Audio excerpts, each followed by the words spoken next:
Shifting focus to the other key development we are tracking.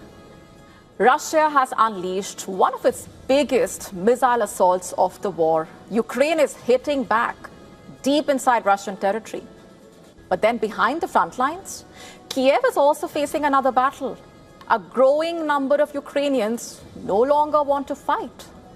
As missile barrages intensify, Ukraine's manpower crisis is becoming impossible to ignore, it seems. Take a look.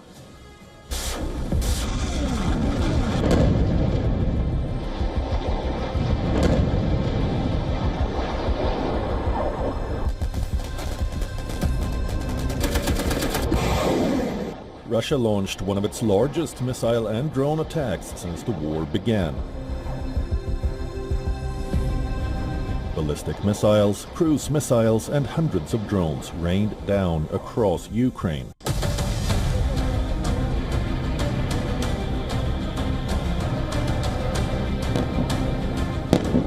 On Sunday, Kyiv came under heavy bombardment. Air defenses worked through the night. Explosions echoed from one region after another.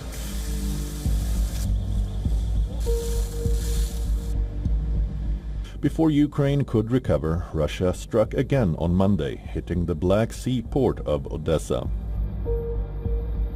Ukraine said the missile attack on a civilian grain vessel killed at least 10 people and wounded several others.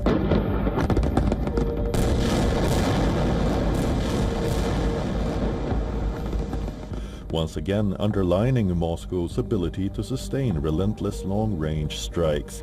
Yet Ukraine is not standing still.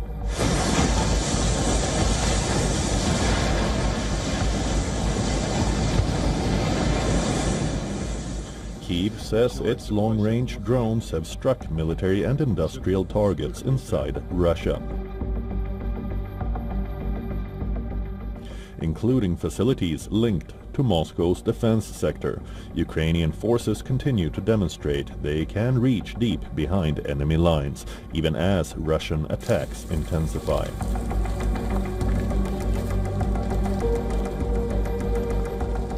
But there is a growing problem that missiles cannot solve. Ukraine is running short of willing soldiers. Across the country, military recruitment teams are facing increasing hostility. According to Ukraine's national police, more than 600 assaults on recruitment officers have already been recorded, with officials warning that attacks are becoming more frequent and increasingly dangerous. Many Ukrainians say they are terrified of being sent to the front. Military commanders insist fresh troops are essential to holding defensive lines against Russia's relentless offensive. But every new wave of mobilization is becoming more difficult than the last. Ukraine now faces a brutal reality. It must keep fighting one of the world's largest armies while convincing exhausted civilians to join a war that has already entered its 5th year. Russia is escalating from the air. Ukraine is striking back across the border. But the battle for manpower may become Kyiv's toughest fight yet. Bureau Report, WION World is One. Shifting focus now to South India.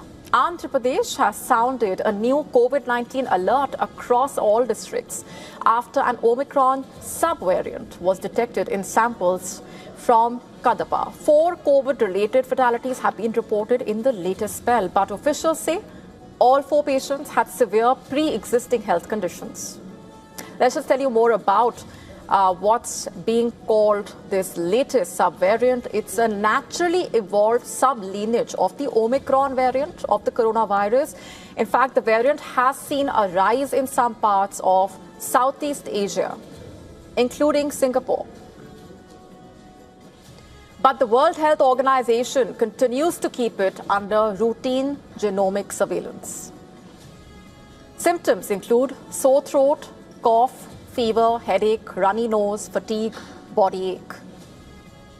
And according to the Indian Medical Association, the current variant appears mild among healthy individuals, but elderly people and those with serious comorbidities need to remain cautious. Meanwhile, doctors have advised people to follow basic precautions like staying hydrated, taking warm fluids, maintaining a balanced diet during recovery. They've also advised wearing a mask and avoiding crowded places when the symptoms appear. A high-level review meeting was held on Sunday itself to assess preparedness in the state. Rapid response teams at the state and district levels are monitoring the trends, and the health workers are running awareness campaigns as well to try and limit transmission. Meanwhile, authorities have stocked up on essential supplies, including RT-PCR kits, rapid test kits, PPE equipment, critical medicines as well. Moving on, from checkmating the world's greatest chess players to a possible move into the presidential palace, Hungary may soon have a chess legend as its next head of state. In fact, the Prime Minister there has proposed an unexpected name to become the country's next president, who could be someone who spent a lifetime mastering the art of strategy. Magyar has announced that he will be asking the chess legend Judith Polgár to become Hungary's next president, calling her a symbol of national unity. Also saying that he will formally meet her to seek her approval for the largely ceremonial role. The announcement also coming just days after Hungary's parliament, remember, passed a constitutional amendment ending the president's term in office. The move is part of the Prime Minister's wider effort to dismantle the political legacy of the former leader Viktor Orbán after his sweeping election victory early this year. With a two-thirds majority in parliament, Magyar's party now has the numbers to elect the country's next president. And few names carry as much respect as the chess legend. Widely regarded as the greatest female chess player in history in a way, she broke barriers in a male-dominated sport, essentially becoming the only woman ever to cross the elite 2700 Super Grandmaster rating. And she also helped Hungary end Soviet dominance by winning the 1988 Women's Chess Olympiad alongside her sisters and a teammate. And earlier this year, her remarkable journey reached a global audience with the release of a Netflix documentary as well. She is yet to respond reportedly about whether she is going to choose that position or not. But if she accepts, it's quite an extraordinary story, and Hungary could soon have a president whose greatest victories were won on the chessboard.